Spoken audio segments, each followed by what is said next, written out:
यांच्या स्मृतीस वंदन करून मी आपल्या सर्व नवीन पदाधिकाऱ्यांचे अभिनंदन करतो.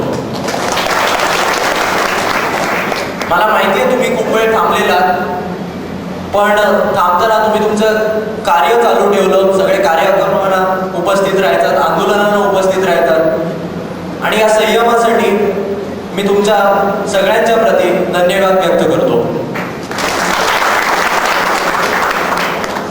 एक 2 आठवड्याआधी महाराष्ट्र राज्यातल्या सगळे निरीक्षक, सगळे संपर्क प्रमुख युवा सेनेचे यांची सेना भवनमध्ये एक मीटिंग झाली आदित्य साहेबांबरोबर. भर मीटिंगमध्ये आदित्य साहेबांनी सांगितलं, माझा आवडता जिल्हा हा कल्याण जिल्हा.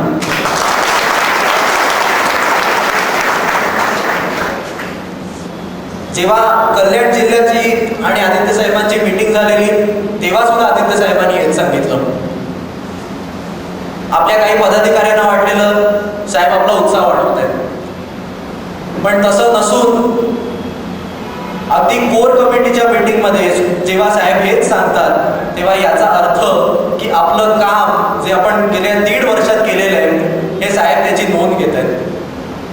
मला नाही वाटत कल्याण जिल्ह्यात की शिस्तबद्ध बांधणी ही अजून कुठल्याही दुसऱ्या जिल्ह्यात झाली असेल. अगदी जरी आपण पदाधिकारी नेमणुकांना थोडा वेळ घेत असू तरी जी आपण शिस्त फॉलो करतोय, अगदी आपले संपर्क प्रमुख, जिल्हा प्रमुख, उपजिल्हा प्रमुख, जिल्हा समन्वयक, जिल्हा चिटणीस, जिल्हा सचिव, प्रत्येक शहराला एक शहर प्रमुख, 2 उपशहर प्रमुख, कुठे गरज पडल्यास 4 उपशहर प्रमुख, त्यांच्या खाली विभाग प्रमुख, उपविभाग, विभाग, शाखा, उपशाखा. आणि आज मला गर्व वाटतो की आपल्याकडे असं झालंय की मुलं खूप जास्त झालेत, कार्यकर्ते खूप जास्त झालेत आणि असं वाटतं की कधी कधी आपल्याकडे पदं कमी आहेत की काय. गेल्या 1.5 वर्षात आपण भरपूर कामं करत आलो. जिकडे गरज पडेल तिकडे कल्याण जिल्हा एकत्र म्हणून कामं करत आलो. कुठे शहरात वेगवेगळी कामं करत आलो. डोंबिवलीत आपण भरपूर आंदोलनं केली, कार्यक्रम घेतले. डोंबिवलीतलं बिग बाजारवरचं आंदोलन असो किंवा अख्ख्या डोंबिवलीला स्तब्ध करून ठेवणारा 2 वर्ष सलग मोठ्या प्रमाणात येणारा दिवाळी जल्लोषचा कार्यक्रम असो.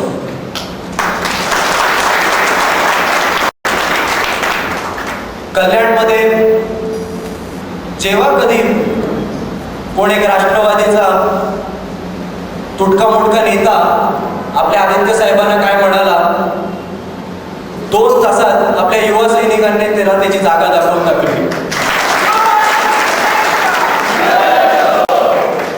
आणि पुतळ्याचं दहन हे अख्ख्या महाराष्ट्र राज्यात झालं, पण सुधीरनी जी काही प्रतिकृती बनवलेली,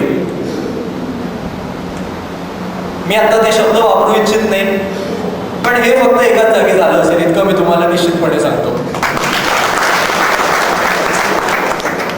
तिकडे पोलीस आले, पोलिसांनी विचारलं काय चाललंय, पण बघतात तर आपले 100-150 युवा सैनिक होते.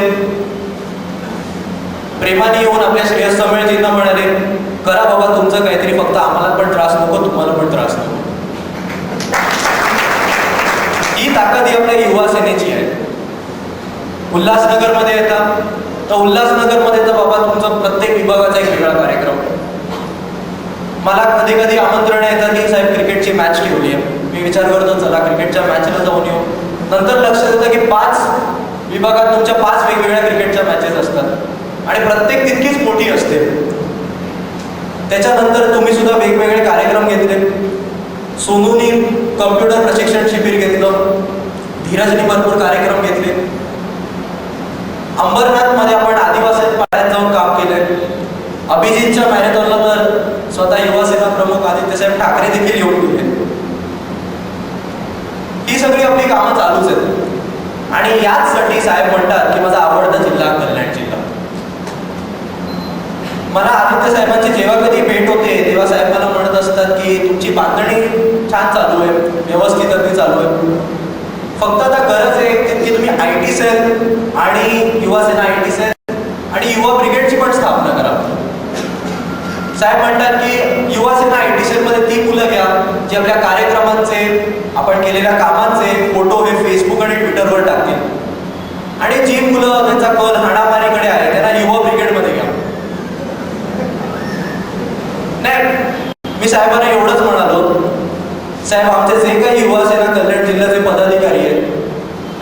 कार्यक्रम घेतात, अगदी उच्च कार्यक्रम घेतात, आंदोलनं पण करतात, आंदोलनात पण वाकडं आलं तर हाणामारी पण तेच करतात.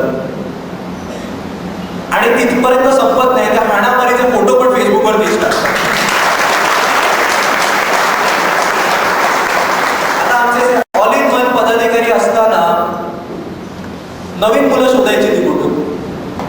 आणि असं पण नाही की आपल्याला मुलांची कमी आहे, पण सगळीच कामं आपल्या युवा सेनेचेच पदाधिकारी करतात. पण शेवटी आदित्य साहेबांचा आदेश आहे तर आपल्याला तो पण पाळणार आहोत. आणि लवकरच आपण युवा ब्रिगेड आणि IT सेल याचे सुद्धा नेमणुका करणार आहोत.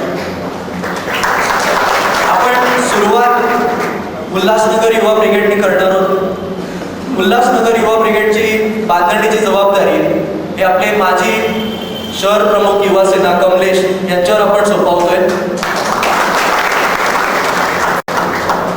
कमलेश, तू 1 वर्षात भरपूर शिकलाय युवा सेनेची सगळी कामं. तुला आता मुलं घेऊन काय करायचं ते तुला कळलं युवा ब्रिगेडमध्ये. 2014 मध्ये आपला भगवा फडकलाच पाहिजे.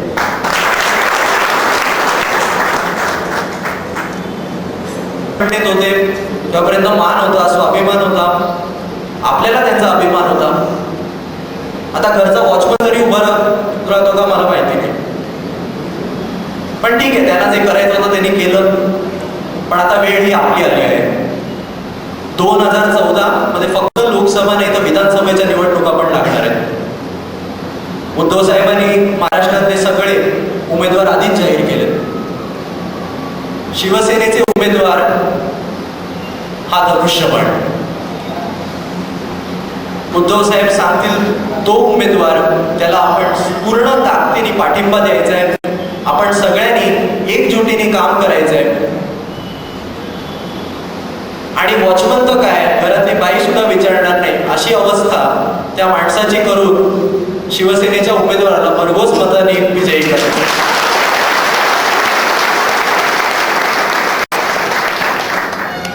चार महिन्यावर निवडणुका आलेल्या आहेत. सगळ्यांनी कामाला लागायचंय. आपल्या शिवसेनेच्या पदाधिकाऱ्यांच्या मागे मागेच नाही तर खांद्याला खांदा लावून सगळ्या युवा सैनिकांनी काम करायचंय. आणि उद्धव साहेबांचं, आदित्य साहेबांचं आणि स्वर्गीय बाळासाहेबांचं स्वप्न, महाराष्ट्रात व दिल्लीत भगवा फडकवायचं स्वप्न, हे पूर्ण करायचंय. आपले जे कोण विरोध आहेत या जिल्ह्यात असतील, कोणी असतील किंवा आपला आवडता खासदार असेल, एकच फिल्मचा डायलॉग मी बोलू इच्छितो. 4 साल बहुत मजे कर लिए, अब इलाका तेरा, धमाका शिवसेना का.